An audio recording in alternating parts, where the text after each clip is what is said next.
একটা সই করা কাগজ দিয়ে কি প্রমাণ হয় অফিসার?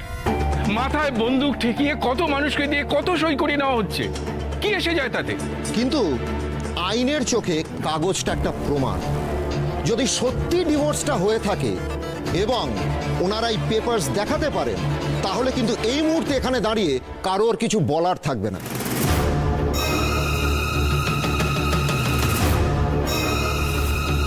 ফুটো নৌকায় পাল তুলেছ গোবিন্দ গাঙ্গুলি, ভরা ডুবি তোমারই হবে।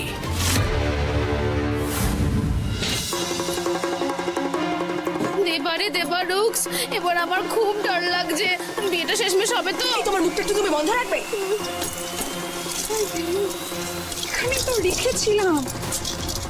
আমার কি মনে হচ্ছে জানো তো, ওই টাইমটার নজর লেগেছে নিশ্চয়ই। ভালো করে খোঁজো, ইয়াদ করকে ঢুঁটো। মানে এখানেই রেখেছিলে তো? হ্যাঁ রে বাবা, এত ইম্পর্টেন্ট একটা ফাইল আমি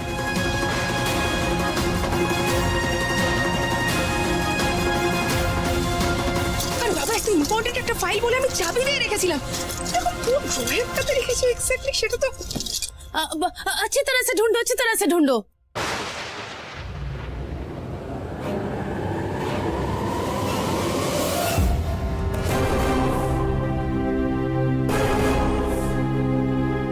পেরেছি, চল। এই যে ডিভোর্স পেপারস,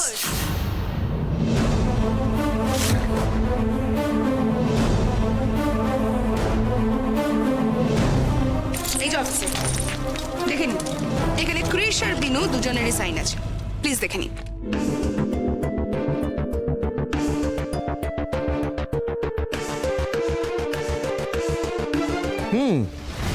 এখানে তো কৃষ্ণেন্দু গাঙ্গুলি আর বৃন্দা দুজনেরই সই আছে, কিন্তু কি হয়েছে দেখি একটু।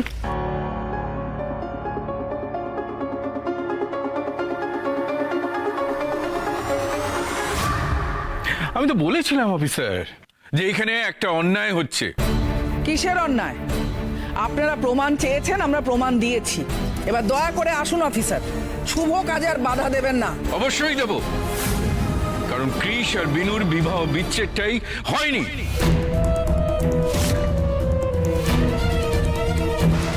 কোথায় ঠাকুর, আপনি এটা কি বলছেন বটে? তা কি করে হয়? আমি তোকে বলছি বিনু, তুই ঠান্ডা মাথায় শোন। তুই আর কৃষ যে কাগজে সই করেছিস সেটা হলো বিবাহ বিচ্ছেদের পিটিশন পেপার, মানে আবেদনপত্র। এই পিটিশনের উপর ভিত্তি করে কোর্ট যখন ডিক্রি জারি করে তখনই আইনসম্মতভাবে বিবাহ বিচ্ছেদটা হয়। কিন্তু তাতে ম্যাজিস্ট্রেটের সই থাকে, কিন্তু এই কাগজে কোর্টের একটা স্টাম্প পর্যন্ত নেই।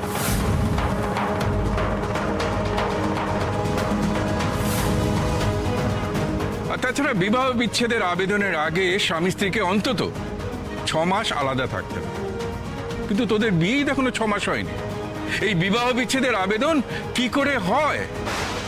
আর মোহিনী সেটা ভালো করেই জানতো, আর সেই জন্য এই আবেদন ম্যাজিস্ট্রেটের এজলাসে সে কখনোই পেশ করেনি।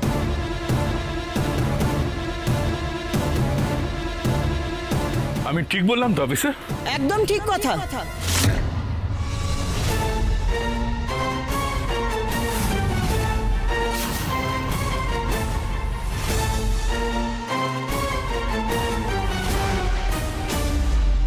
ম্যাডাম আপনি খুব ভালো হলো আপনি এসে পড়েছেন। আমি আসতে বাধ্য হলাম। নারী নিরাপত্তা কমিশন থেকে আমার কাছে ফোন এসেছিল। তারা জানিয়েছে এই বাড়ির বউকে তার ন্যায্য অধিকার থেকে বঞ্চিত করা হচ্ছে।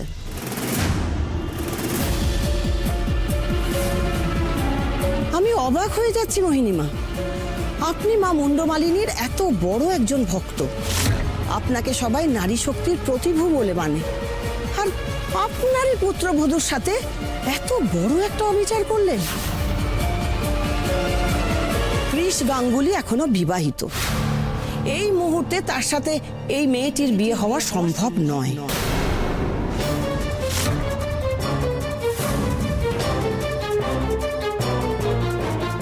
ম্যাডাম, ম্যাডাম আপনি ভুল বুঝছেন, আপনাকে ভুল বোঝানো হয়েছে। না, আমরা কিচ্ছু ভুল ভাবছি না। আপনি সম্পূর্ণ বেআইনিভাবে আপনার ছেলের দ্বিতীয় বিয়ে দিতে যাচ্ছিলেন।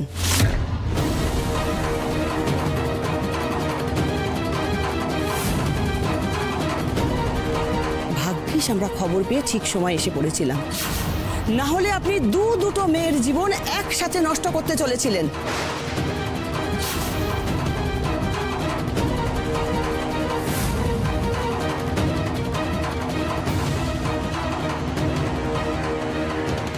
ম্যাডাম, আপনি যে কত বড় উপকার করলেন আপনি জানেন না। আপনি শুধু দুটো মেয়ের জীবন বাঁচাননি, আমার ছেলে একটা মারাত্মক অপরাধ করতে যাচ্ছিল, তার থেকে ওকে বাঁচিয়েছেন আপনি। এই এলাকার বিধায়ক হিসাবে আমি শুধু আমার কর্তব্য করেছি মাত্র। কোথায় ঠাকুর, আমি আপনার কাছে হাত জোড়টা করছি বটে, এই বিয়েটা আপনি ভেঙে দেবেন নাই। সৌরে বাবু আর সৌরে বিবি একে অপরকে বড্ড ভালোটা বাঁচে বটে। আমি নিজের ইচ্ছে সৌরে বাবুর জীবনটা থেকে চলে যেতে চাইছি। আমাদের বিয়েটা জোর করে হয়েছিল গোসাই ঠাকুর, আপনি কেন শুধু শুধু ময়নিমাকে দোষারোপ করছেন?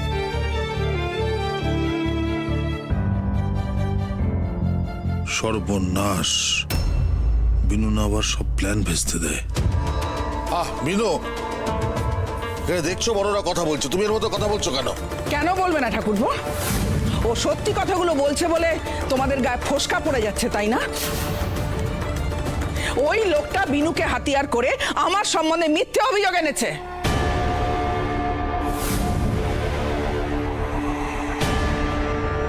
ও, এইটা তোমার নাটক, হ্যাঁ?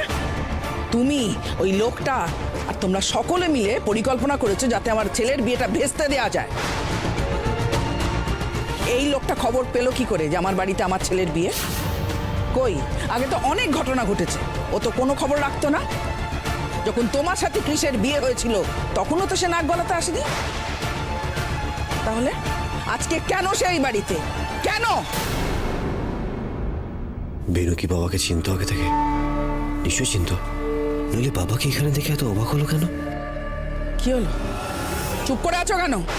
মুখে কথা সরছে না কেন তোমার? তার মানে তুমি সব খবর এই লোকটাকে দিয়েছো, এই লোকটাকে তুমি এই বাড়িতে এনেছো, আর তুমি নিশ্চয়ই নারী নিরাপত্তা কমিশনে অভিযোগ জানিয়েছো, তাই না? না না মহিনীমা, আমি সত্যি কথাটা বলছি, আমি কাউকে কোনো অভিযোগটা জানাই নাই। গোসাই ঠাকুর যে সৌরে বাবুর বাবা, আমি আজ সেটা জানতে পারলাম এই কাণ্ডতে। মিথ্যে কথা! তোমার একটা কথা আমি বিশ্বাস করি না। ওইসব কন্টিদারি ভণ্ড বিড়াল তপস্বী আমি জীবনে কম দেখিনি। আমি মিথ্যে কথা বলছি নাই মহিনীমা, আমি কোনো মিথ্যে কথাটা বলছি নাই। গোসাই ঠাকুর, আমি আপনার কাছে হাত জোড় করছি, এভাবে আপনি বিয়াটা ভাঙবেন নাই, আমাকে এই মিথ্যে অপবাদের জালটাতে জড়াবেন নাই। যদি এই বিয়াটা ভেঙে যায় তাহলে সবাই আমাকে দোষারোপ করবে বটে। এটা তুই কি বলছিস মা? কি বলছিস? অগ্নি সাক্ষী করে তোদের বিয়ে হয়েছে। কিন্তু গোসাই ঠাকুর, আমাদের বিয়াটা জোর করে হয়েছিল, আর 7 জন্মের সম্পর্ক কখনো জোর করে হয় নাই গো গোসাই ঠাকুর। সৌরে বাবুর আমার প্রতি কোনো অনুভূতি টোলাই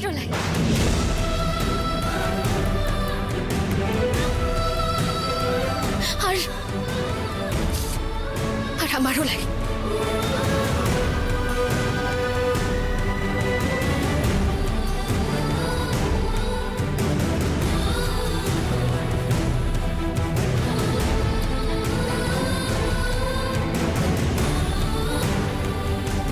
তাই নাকি?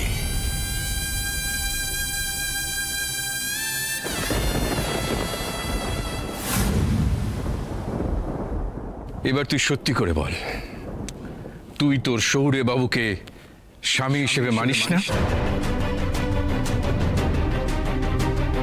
তুই তাকে ভালোবাসিস না?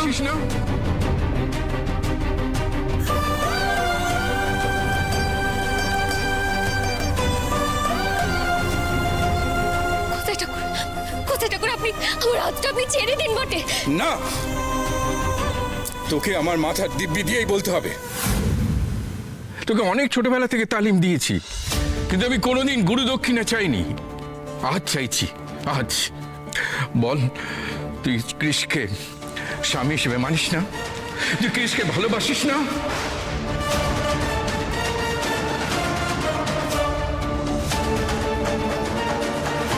কে তোকে বাধ্য করেছিল ডিভোর্স পেপারে সাইন করতে?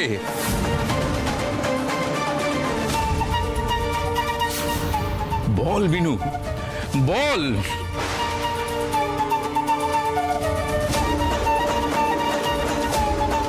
এই মণ্ডপে সবার সামনে সত্যি কথাটা তুই বলে দে, চুপ করে থাকিস না। এটাই আমার গুরু দক্ষিণা, তোকে আমার মাথার দিব্যি। বল। আমি ওনাকে স্বামী বলে মানি বটে,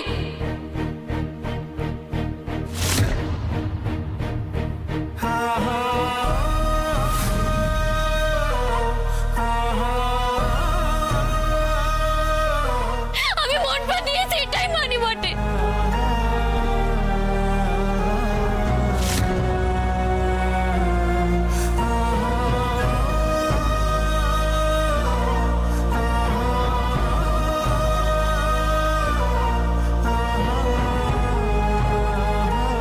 কিন্তু তাতে কি তো হবে গোসাই ঠাকুর? সরে বাবু তো আমাকে স্ত্রী বলে মানেন নাই।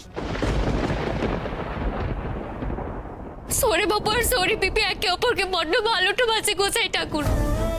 আমাকে যে ওদের জীবন থেকে সরে যেতেই হতো, আমি নিজে ওনাদের জীবনটাতে থাকতে চাই না গোসাই ঠাকুর। দেখো বিনু, তুমি সরে যাবে কি যাবে না সেটা পরের কথা, কিন্তু তুমি নিজের মুখে স্বীকার করেছো যে তুমি এখনো কৃষকে তোমার স্বামী হিসাবে মানো। তাহলে ডিভোর্স পেপারে সইটা করলে কেন? কেউ কি তোমাকে জোর করেছিল?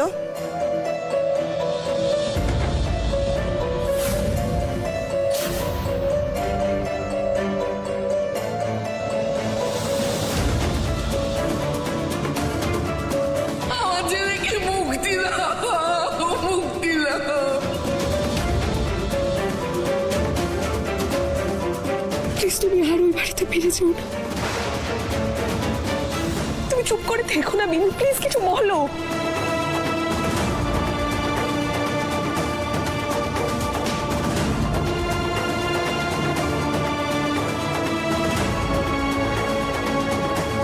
এই ফাইলটা রাখ, এটা কিন্তু আন্টি পাঠিয়েছে, আর এতে ডিভোর্সের পেপারস আছে, মনে করে সাইন করাস। চুপ করে থাকিস না মা, চুপ করে থাকিস না মা, বল।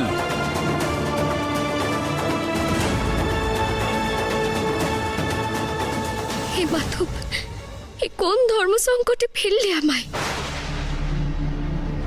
বিনু নামগুলো বলে দাও, হাটে হাড়ি ভাঙ।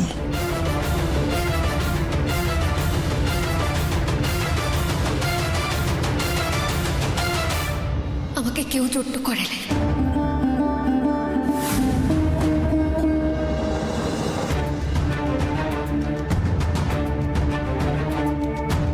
বেশ, তোকে কেউ জোর করেনি, অথচ তুই কৃষকে স্বামী হিসেবে মানিস। বিরোধাভাস থাকলেও দুটো কথাই সত্যি। তুই নিশ্চয়ই আমার মাথায় হাত দিয়ে মিথ্যে কথা বলবি না। কিন্তু তা সত্ত্বেও এই বিয়েটা হচ্ছে না।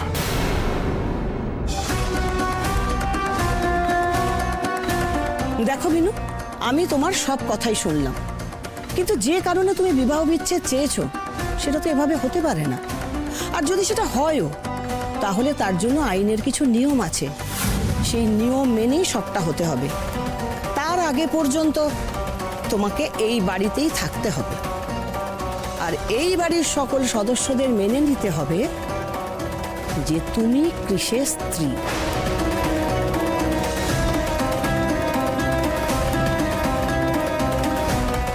যদি কেউ তোমার উপরে সত্যিই চাপ সৃষ্টি করে থাকে, আর সেটা আমরা পরে জানতে পারি, তাহলে কিন্তু তার হাতে হাত করা পড়বে।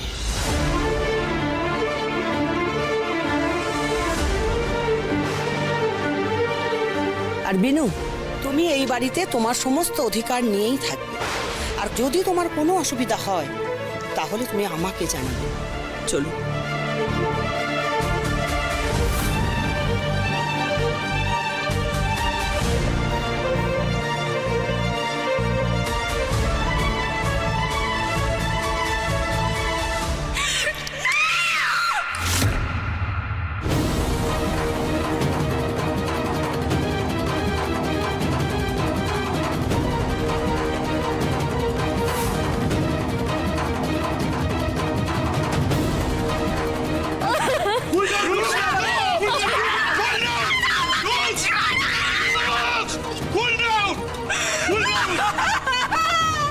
আমি চাই নাই এই ভেঙে যাক, আমি চাই না।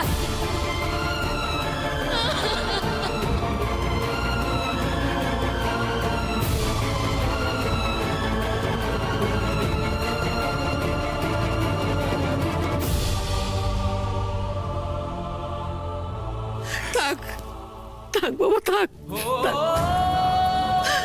মা গো, এবার যে আমাকে যেতে হবে। না গোবিন্দ, বাবা হিসেবে ছেলের প্রতি যেটুকু কর্তব্য ছিল সেটুকু আমি করে গেলাম। এবার আমি চাই না, আমি তোকে যেতে দেবো না গোবিন্দ। আমি সে কটা দিন বেঁচে আছি, আমি তোকে দু চোখ ভরে দেখতে চাই গোবিন্দ। তুমি যেও না প্লিজ, প্লিজ দাদা, তুমি যেও না আমাদের ছেড়ে, দাদা যেও না। সম্ভব আমি যে অপারক, আমাকে যেতে দাদা শোন শোন, আমার একটা কথা শোন। তুই এইভাবে আমাদের ছেড়ে চলে যেতে পারিস না দাদা, তোকে আমাদের দরকার আছে। দোহাই তোদের, আমাকে যেতে দে, আমাকে যে যেতেই হবে। দাদা দাদা না দাদা প্লিজ।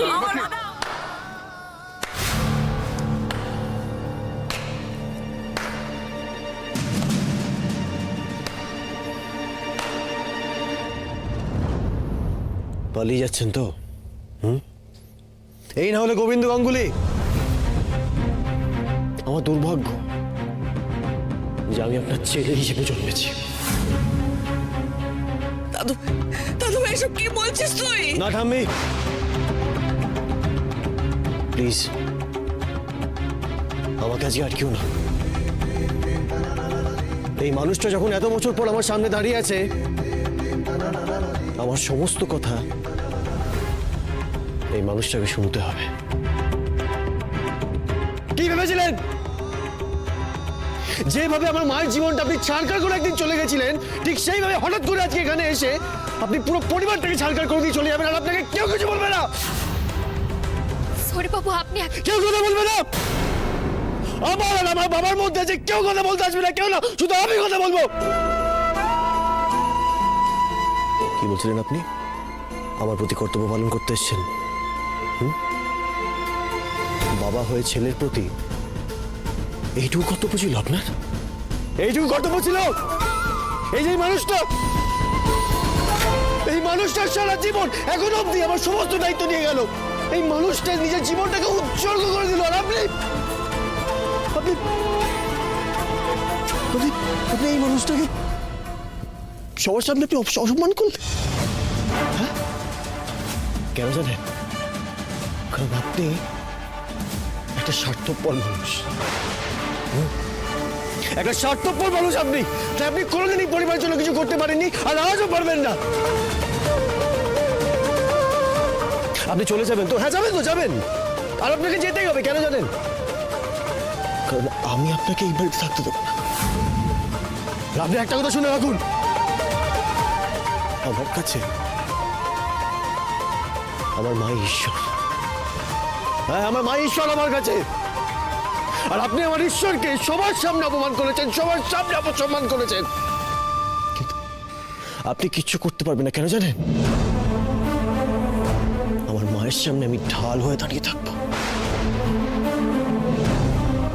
এবার বন্ধ করুন আপনাদের এই ফ্যামিলি ড্রামা। অনেকক্ষণ থেকে সহ্য করছি কিন্তু এই নাটকটা আর নয়। আজ যদি কারোর অপমান এখানে হয়ে থাকে, সেটা আমার আর আমার মেয়ের। আমার মেয়ে আজ লগ্নভ্রষ্টা হয়েছে। আমি কিন্তু এর প্রতিশোধ নিয়ে ছাড়বো মোহিনী। আমি এই গাঙ্গুলি পরিবারকে যদি পথে না বসাই, তো আমার নামও প্রভাত সেন নয়। রোজ চলো এখান থেকে।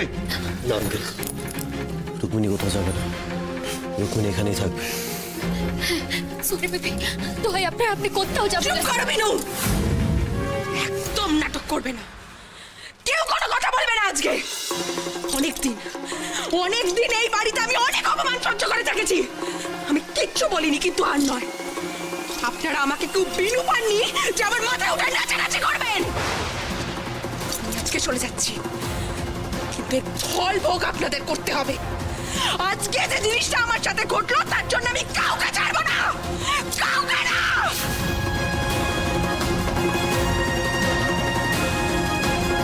চলো মামা।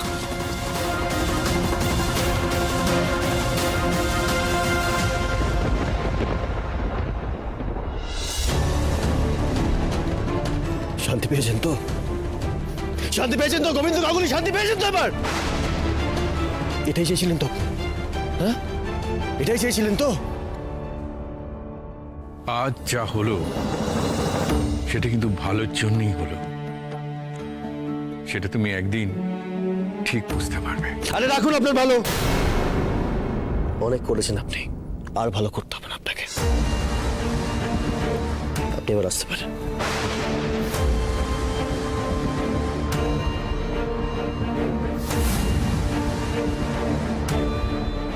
দিবাকর,